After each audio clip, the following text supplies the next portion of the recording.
that part of the risk of putting yourself out there in love is that 3 months from now, someone changes their mind. Part of the risk of being in a long-term relationship is that 10 years from now, someone changes their mind.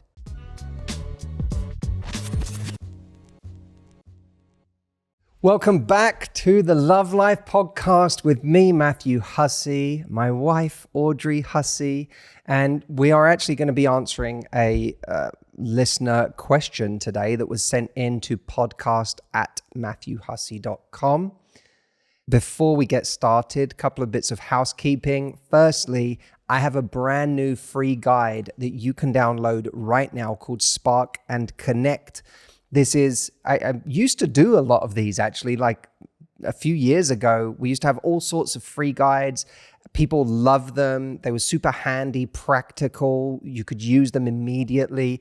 We haven't had a new one in a while. This is literally the newest one in years. And it's designed to give you 9 ways to spark up a conversation, create a connection with someone that you would like to speak to. A lot of people are really sick and tired of dating apps. They feel burned out. They feel tired of online conversation. And the things that you're going to see in this guide could be used in that format, but they're also just great for meeting people in real life if you feel like that's where you're at right now. So if you want to create more options for your love life, go to whattosaynext.com and download the brand new guide, Spark and Connect, for free. 9 ways to start a conversation with someone new. We also have the retreat coming up in September from the 9th to the 14th. There's only a few spots left. If you want to grab one of those spots while they're available for this 6-day immersive coaching program with me, with my team, with Audrey, with my family, with my mum, who is also on the retreat every single time without fail, you can go to mhretreat.com to get one of those final remaining spaces for the retreat. Time is really running out on those. We don't have a huge room for the retreat. It's designed to be an intimate program. Come join us while the seats are available. mhretreat.com.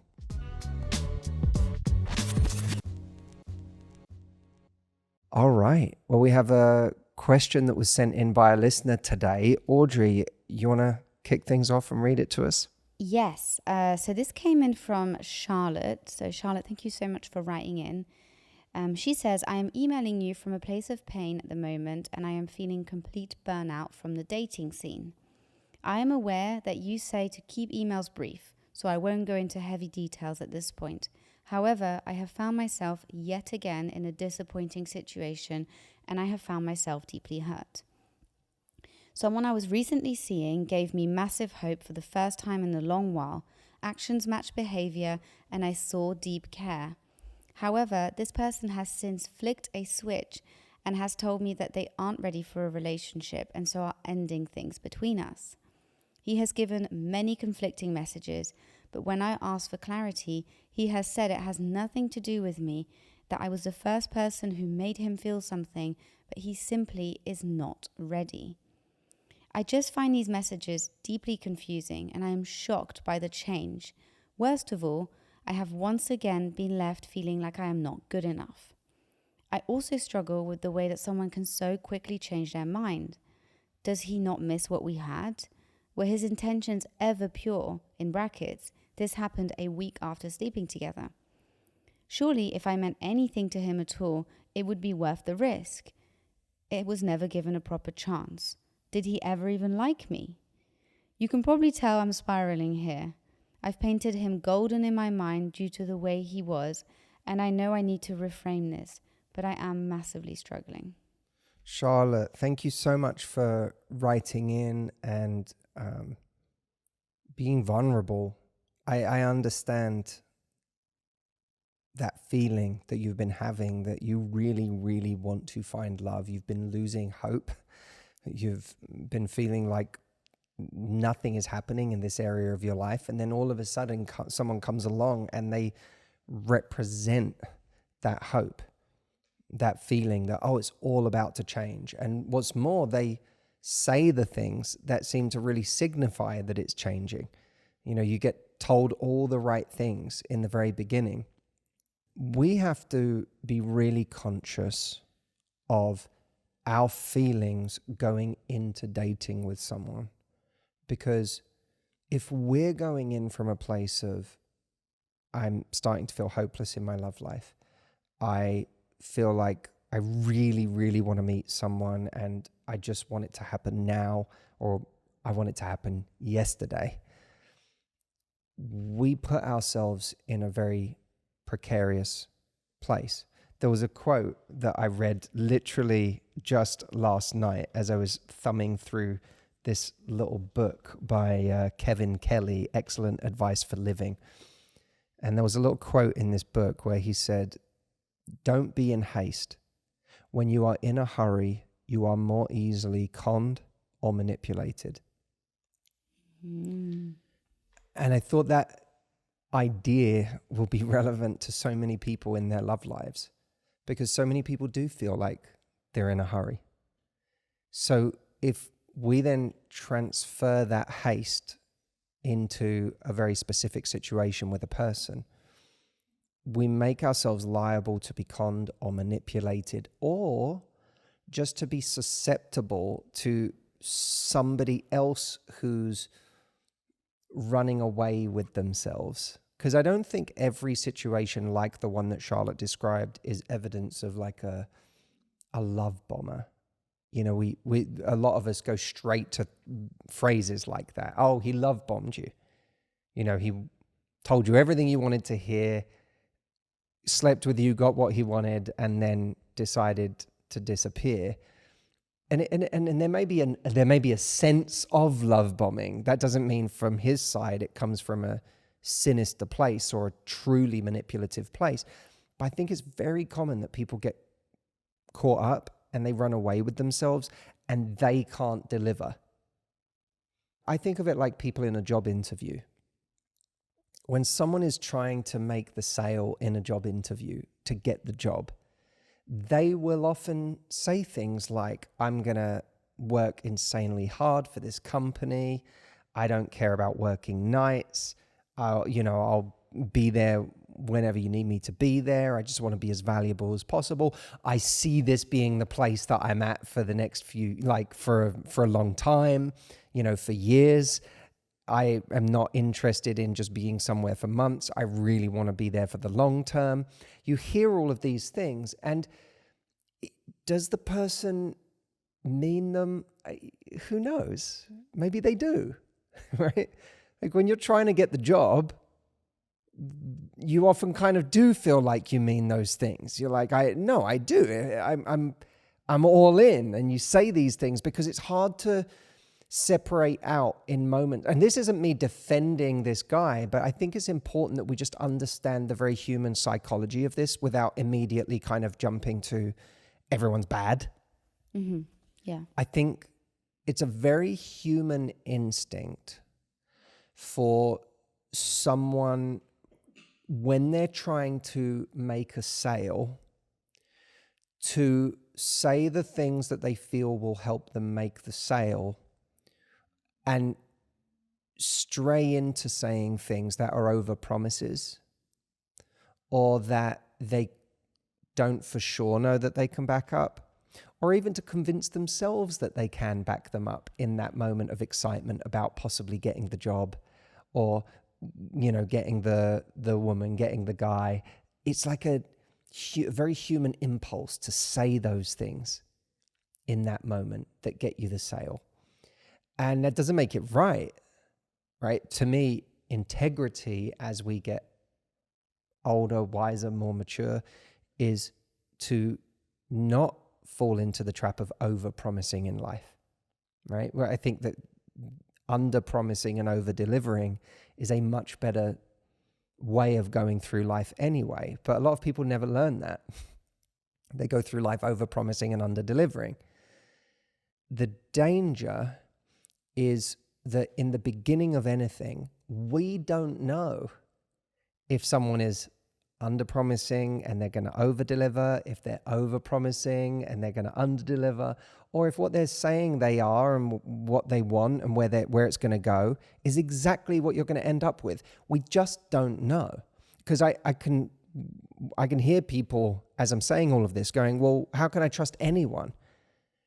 If I go into dating and I don't know whether this person's good for their word when they tell me that they really like me or that they really want a relationship and they could see themselves with me and they're talking about the future. How can I trust anyone if what you're saying is that in the beginning you have no idea? And I think that to an extent, you can't rely on the fact that they are telling you the truth. Either that you can't know for sure whether they're telling you something and consciously manipulating you by telling you what you want to hear. You also can't know for sure if they're saying something that they don't know they can't back up yet. Yeah. And that 3 months from now or 2 months from now, they're going to realize, oh my God, I went way too fast. I can't back that up. I'm freaked out myself at how fast everything's moved. And now I'm going to bail because it got too hot too fast. And even when they're the one that's responsible for it, or at least 50% of it. But do you think that's what happened here? Do you think he kind of got spooked? I think it's possible that he was saying, look, here's the truth. He could have been telling her what she wanted to hear until the point of them sleeping together. And then they slept together. And after that, he was like, I don't feel as interested. And maybe he was misleading her about how much he actually wanted a relationship or how much he liked her when all he was really feeling was kind of this horny impulse for intimacy. And, you know, him saying, when he was saying, I really like you, what he was saying is, I really desire you. And that, I think, for a lot of people, I really desire you comes out as I really like you. And the person on the receiving end of that, especially the person who wants to find love, is hearing exactly what they've been hoping to hear for a long time. Oh, someone really likes me. And so I do think we have to be careful at that stage with those distinctions. Which for the record, I have no... I have nothing to base this on other than my gut, but I don't necessarily get the sense, and that's not what you were saying for sure, but I don't necessarily get the sense that that's what happened. I don't feel like he just wanted one thing and then got what he wanted, so kind of pulled away. That doesn't strike me as what happened here. I think it's more likely that the former example you gave is the case here, where he almost kind of tripped over his own feelings, and you sort of, in your excitement, you sprint into the deep waters, and then you realize you can't touch the bottom and you can't swim, and you just basically have to like swim back to shore. Yeah, I think I am inclined to agree. I think he ran before he could walk. Yeah. Then kind of... You didn't like my swimming, sinking analogy. No, I thought it was good. I actually thought it was very good. I think that this happens an awful lot. Unfortunately, I think it does, yeah. And I think it happens... Does it happen more with men? My instinct wants to say it happens more with men, but I actually think we wouldn't be short of men listening to this podcast who would actually say that some version of this has also happened for them the other way round, where they've been dating someone who has created this incredible connection with them and then is like on to the next thing. And they find that she's not nearly as into them as they had hoped. But I do think it's a very common thing for people to get carried away and to ignore the consequences of getting carried away. And then to be like, oh my God, what have I got myself into here?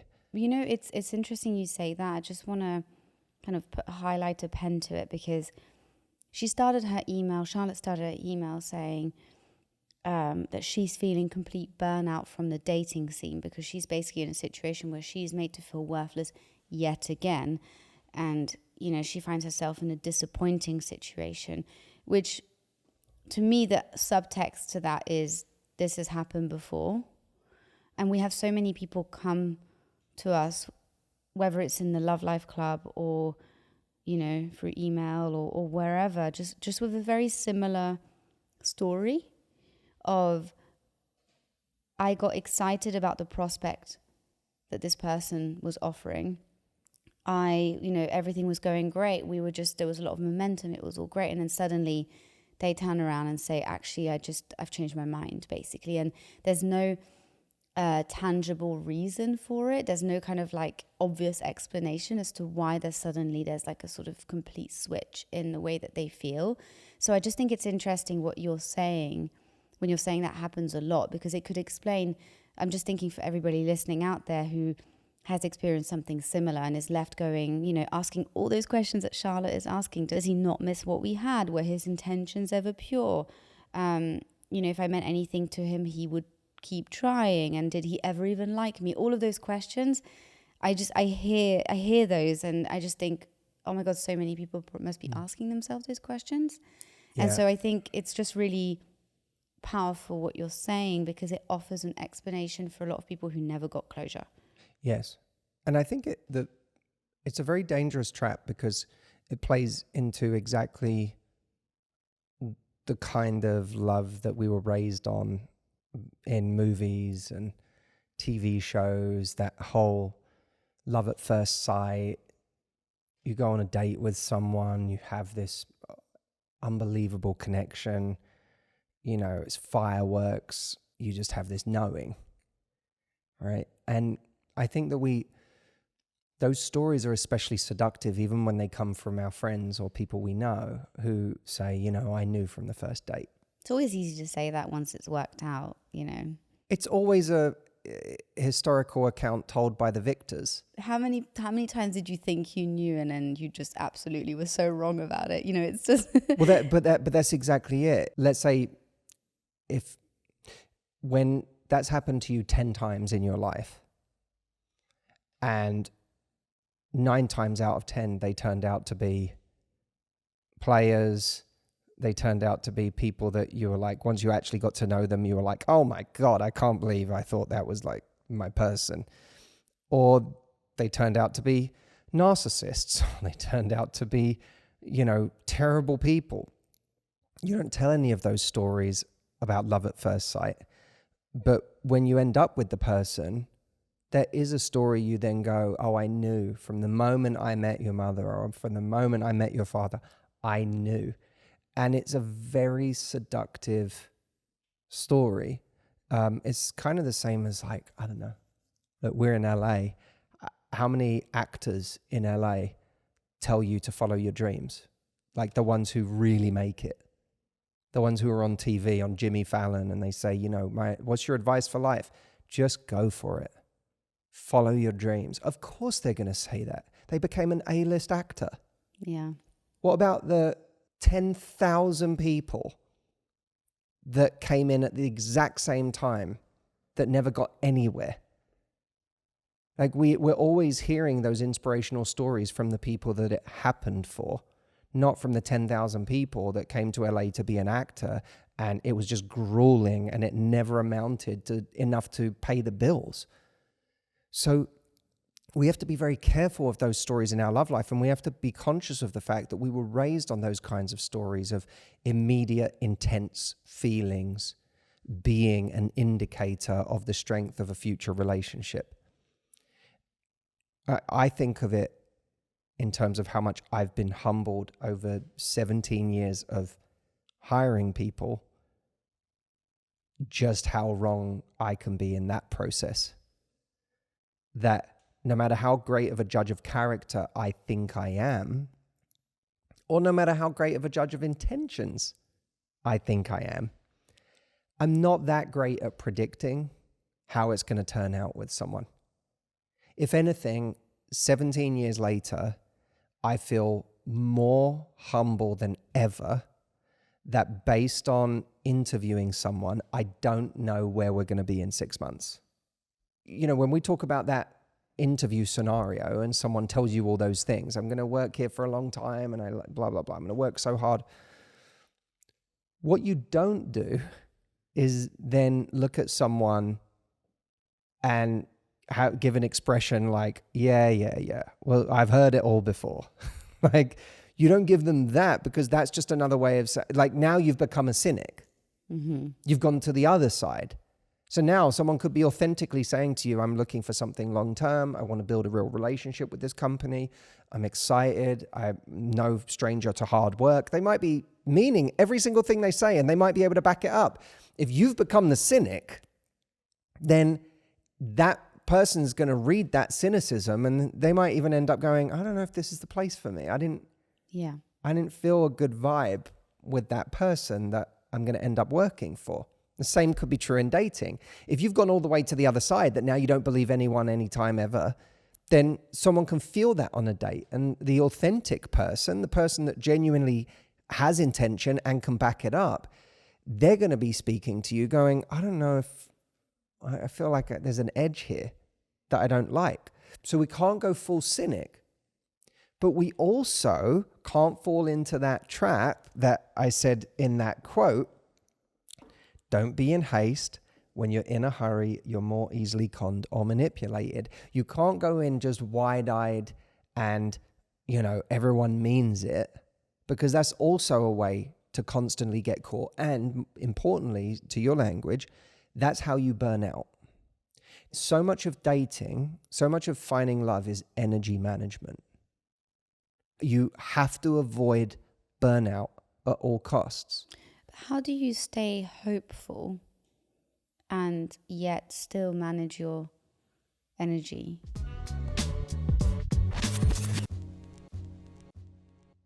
We will be right back with the episode.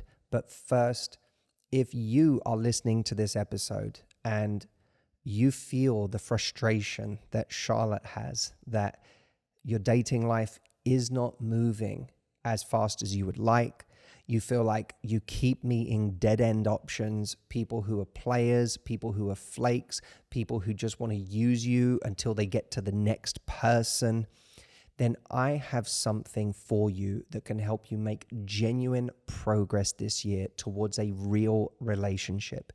It is called Dating with Results, and it is one of my most popular masterclasses of all time, and it happens to be free.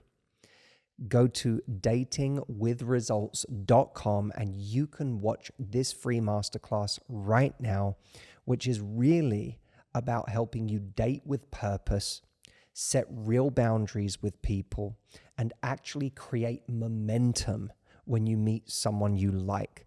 It's a powerful training. We have had over 1 million people go through this training now.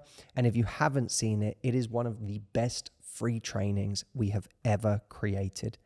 Go to Dating with Results to watch it right now and let me know what you think.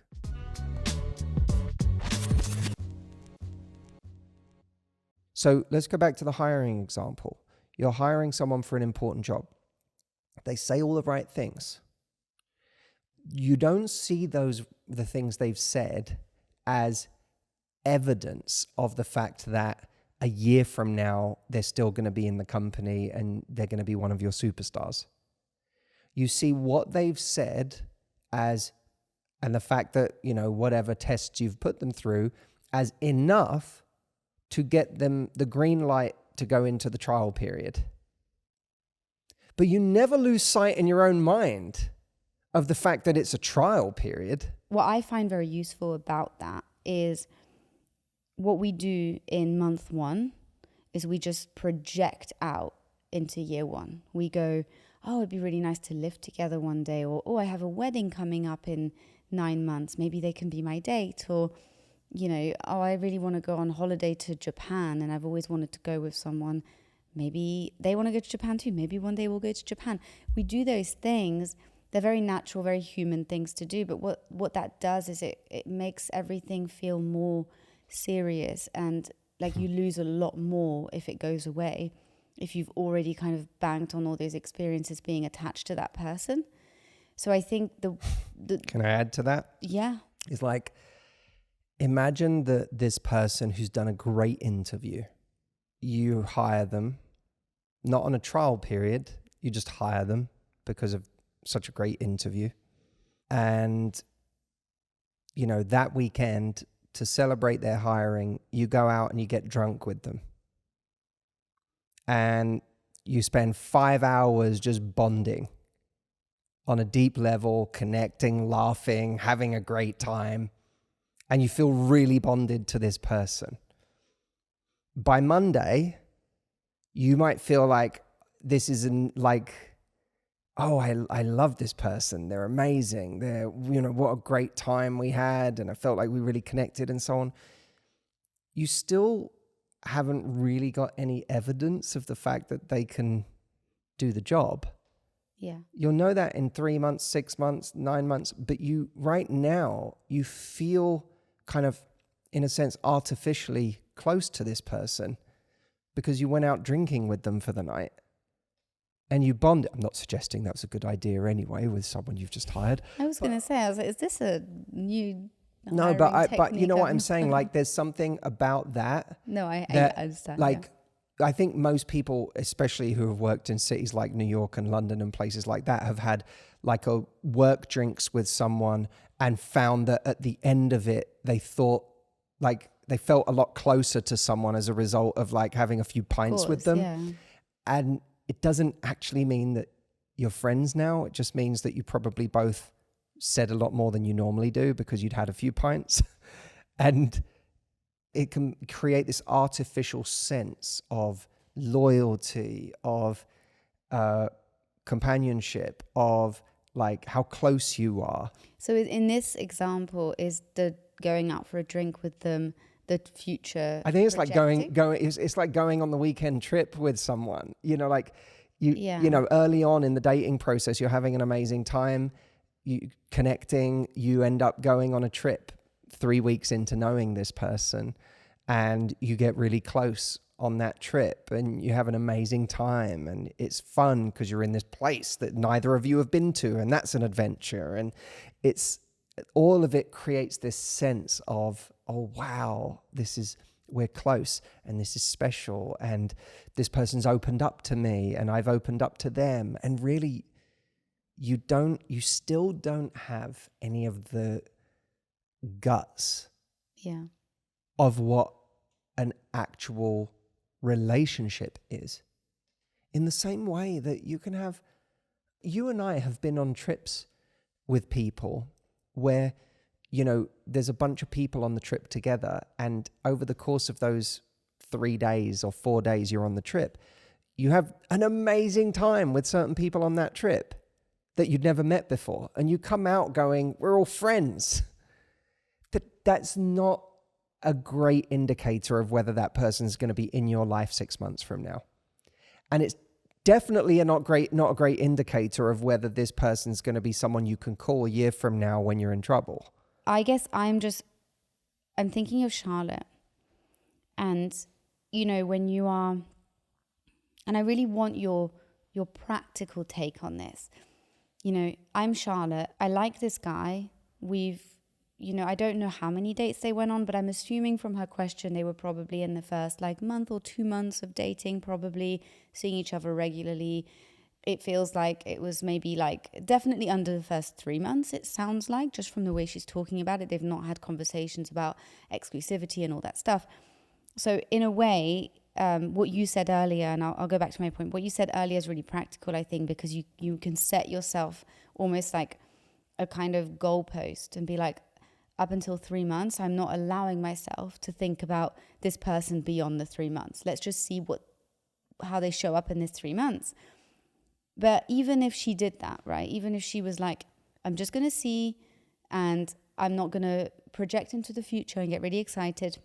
I see a world where 3 months in, he still turns around to her and says, actually, and especially if they were just intimate, like, oh, actually, I'm not looking for anything serious. I'm not ready, I think his words were. Even if you have approached it in a kind of measured way, it doesn't stop you from feeling really disappointed, especially if it's happened multiple times, which it does. It happens multiple times to people. And it's so common. It's the most common thing in the world. It's what you were saying earlier, like that idea of getting carried away and all of that stuff. You hear it all the time. I hear it from friends who are single. We hear it from clients all the time.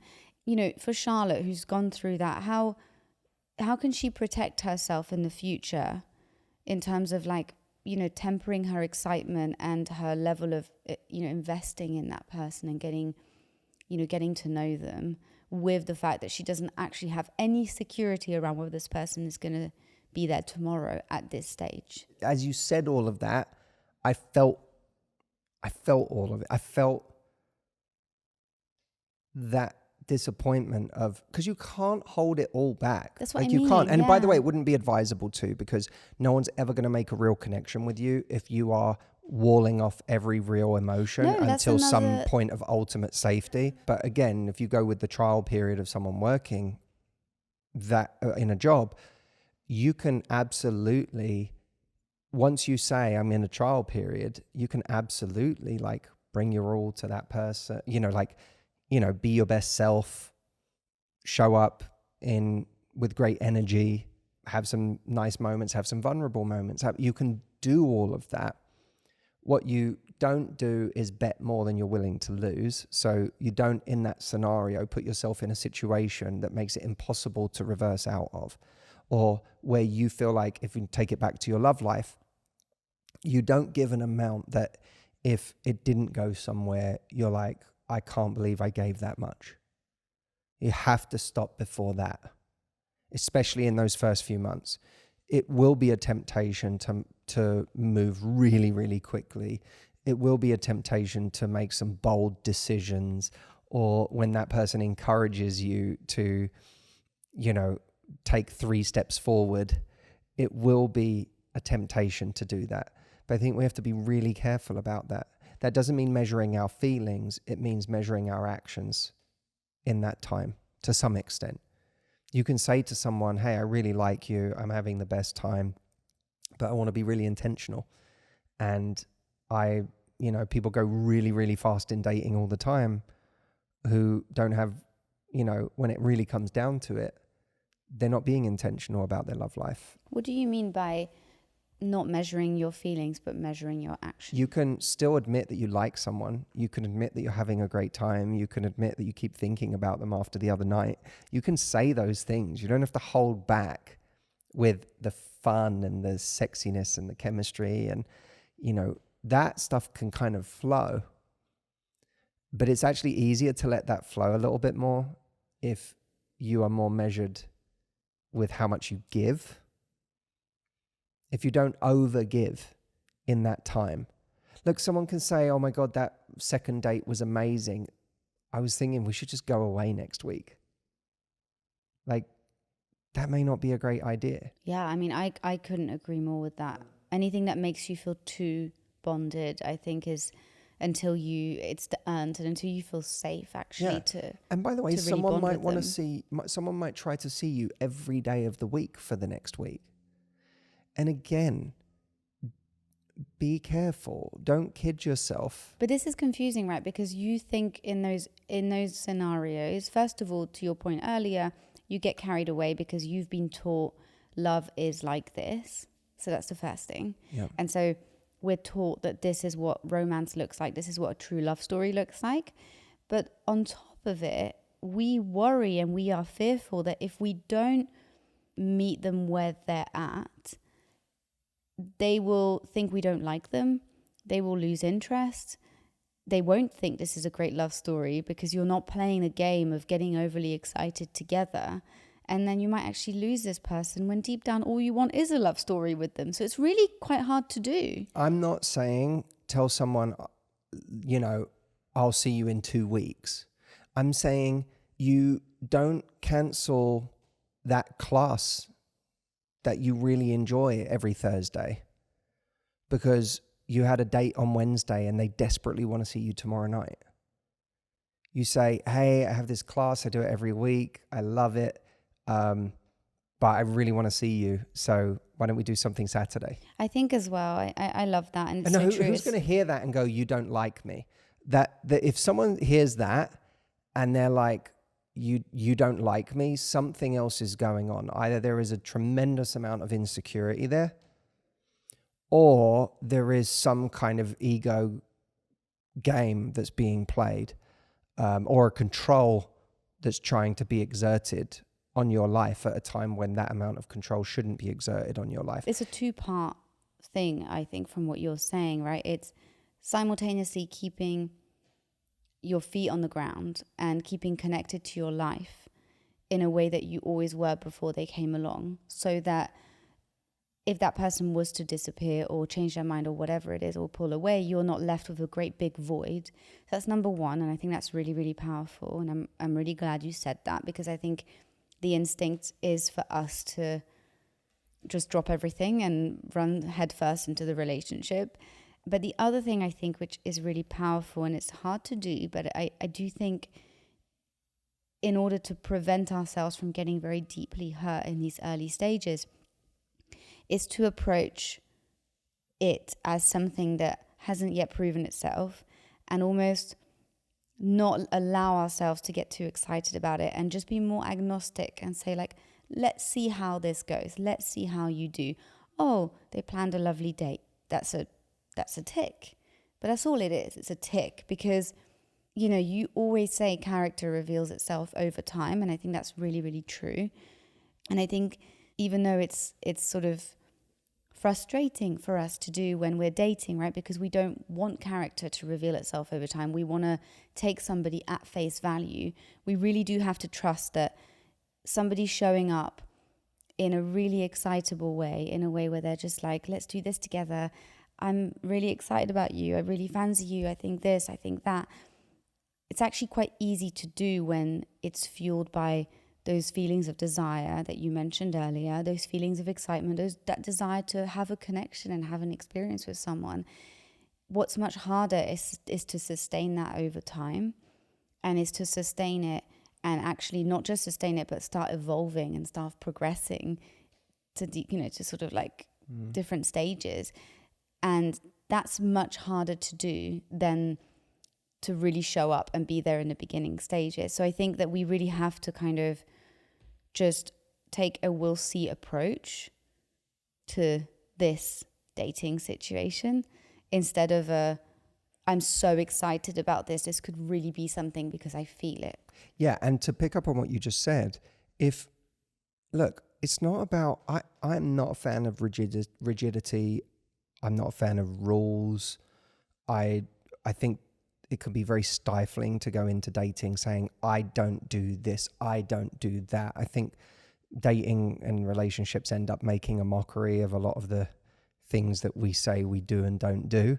But it means if you're very early into knowing someone and you have a great Saturday and, you know, that person says, I want to see you again tomorrow morning, you know, like, I want to see you for the next 3 days, and you end up in a love nest for 3 days.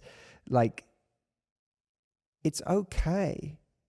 There's nothing wrong with that on its own.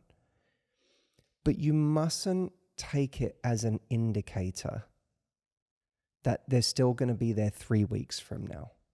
Because to your point, intensity is very different from consistency.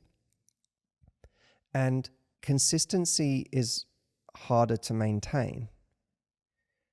It's just as likely in many ways that you'll spend 3 amazing days together, and then after that, you'll be disappointed at how cold they go. Because it was just there for them in that moment, and it was exciting, and they were on a roll, and then once they got back to their life, they were like, okay, on to other things. And you're like, wait a minute, we just spent 3 days with each other doing nothing else but like focusing on each other, and now it's like I don't exist.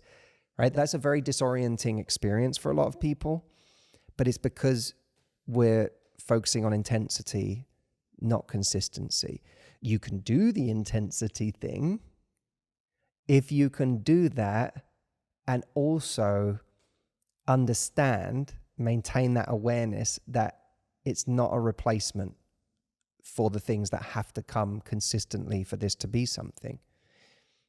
If doing that is going to massively color your perception in a way that's going to A, make it really hard for you, and B, allow you to get carried away in ways that are unproductive, then you should probably back off the intensity for your own sake, right? If you can hold space for both, then okay, maybe there's less harm in it. But to your point about, you know, what does Charlotte do about the fact that, you know, spends 3 months if she spends 3 months getting to know someone and then there's the disappointment at the end of it, I would say you can't account for everything. And you kind of have to find something to love about the process, the journey, the possibility, the putting yourself out there. You just can't account for every result. And we have done an incredible number of videos and podcasts talking about how to help people avoid pain, right? I would say that it is one of the great themes of what we do is helping people avoid unnecessary pain in their love lives. So no one can accuse us and me of not paying real attention to that. But I do think that we also have to admit that, yes, that's part of the risk. That part of the risk of putting yourself out there in love is that 3 months from now, someone changes their mind. Part of the risk of being in a long-term relationship is that 10 years from now, someone changes their mind. I heard a little while ago, but it was really a useful thing for me to kind of use as a model. I'm sure you've heard this before, but some people may not have, is every positive feeling has an equal potential negative reaction. So to your point, if you're married for 10 years, it's going to hurt a lot if that person leaves, but you get to experience a 10-year marriage. So for every amazing thing that you have the, the possibility, the upside down of it going wrong and that hurting just as much as it felt good. In a way, it goes back to your point around, and I didn't mean to interrupt you, I wanted you to continue your point, but it really does go back to your point around kind of not putting more than you're willing to lose, kind of how much are you ready to get hurt in this situation? How much are you willing to risk it? And I think being a romantic is very important in finding love. You have to be an optimist. You have to really believe that love is possible, because otherwise love can't find you. But, just tempering that with, okay, if I really go all in, am I okay with the fact that there's not really a lot of certainty in the situation, so it could really hurt. Like, as much as I like this person and allow myself to fall for this person, I can get just as hurt. And you can hurt someone just as much. Part of going out there in love and taking swings is accepting the agency of other people. And also not forgetting that in all of this, you have agency. And there are going to be times where the shoe is on the other foot. And you're going to be the one 3 months in deciding that you don't like this person as much as you thought you did. And that you're going to hurt someone. And that's going to suck for you too. But we do it because what's the alternative? Swearing off of love? Okay, you could do it for a time. You may even need to sometimes. But forever, for the rest of your life? A few people I know would say that that was the kind of life they wanted to live. I'm not even talking here about, there's plenty of lives well lived where people don't find love. But a life where you say you're categorically closed off to finding love, to even the possibility, that shuts down a part of us. Yeah. That I would argue is an essential part of us for most people. So it comes down to, what's a life well lived for you? And it's, to me, shutting down that part of us is no different for creative people. And I think most people are creative people on some level. Shutting down your creativity and saying, I'm never going to be creative again because that publisher rejected me for that book deal. That doesn't mean you can't write. It doesn't mean you can't be creative. You still have to, it's an essential part of you. But sometimes the rejection makes you want to stop for a minute. but it doesn't stop you being a creative person. So let us know what you thought of this. And thank you so much, Charlotte, for sending in your question. And we hope that you feel better. And honestly, these things hurt so much in the moment, but in just a few months from now, it will just be a faint memory. It will not linger with you in a way that you might feel like it's going to linger with you right now as you're in the thick of it. So I hope you're doing okay. And what I can guarantee you is that this person isn't nearly as important as you've made them in your mind. Remember, a huge part of what is contributing to how big of a loss this is the fact that you feel like you are in some ways in a rush, that you are acting in haste. And that made you latch onto this person in a very powerful way. That's not a sign of how powerful they are. It's a sign of how powerful the instinct is in you to want to find love.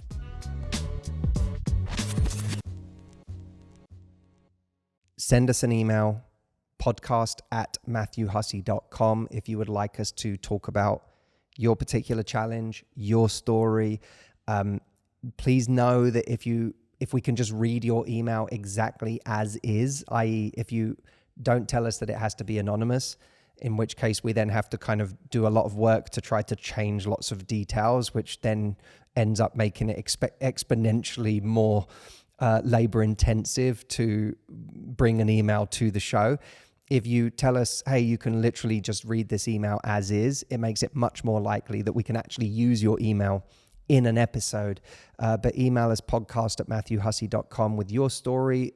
Try not to make it too long. Again, if they're too long, we can't use them because we have certain time frames we're trying to get to the point in. But we would love to hear from more of you. And also just let us know what this episode meant to you. What was the part that spoke to you the most about this episode? We'd love to read a few more reaction emails as well. So tell us what spoke to you the most from this episode, podcast@matthewhussey.com. And guys, we really appreciate any reviews that you leave on the show as well. We are trying to get the word out about the show. We want to spread it to more people. We really appreciate all of the lovely things that you write. So if you are enjoying the show, if it's helping you, if it's something you look forward to, help us spread the message. It would mean the world to us. Wherever you listen to your podcasts, leave a review and let us know you did it as well, because we'd love to go read it. Thank you, everybody. We'll see you in the next episode. Be well and love life.